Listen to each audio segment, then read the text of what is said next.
Assalomu alaykum, hurmatli ijtimoiy tarmoq kuzatuvchilari. Men Shofirkon tumani ixtisoslashtirilgan maktabi direktori Qayumov Elyor Valiyevichman.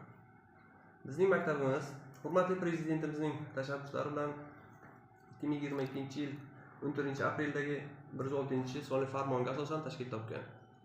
Ayni paytda maktabimizda 40 nafar pedagoglarimiz 350 dan ortiq o'quvchilarga ta'lim-tarbiya berib kelmoqdalar. Pedagoglarimizning 29 nafari oliy toifali, 11 nafari birinchi toifali o'quvchilardir.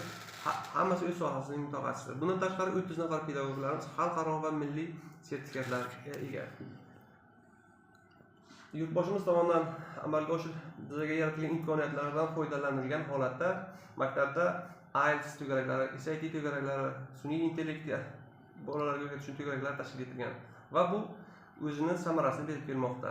100 dan ortiq o'quvchilarimiz xalqaro va milliy sertifikatlarga ega, ayni kunda ham faoliyat ko'rsatmoqda.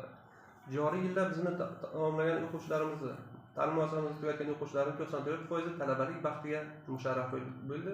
Bu ular orasida nufuzli xalqaro oliygohlarga kirgan o'quvchilarimiz ham bor. Biz bundan faxrlanamiz. Kun kecha 15-sentyabrda muhtaram yurtboshimizning yo'llagan tabriklarini eshitib, barcha jamoamizdan ruhlandik va bu bizga motivatsiya, kuch-quvvat berdi.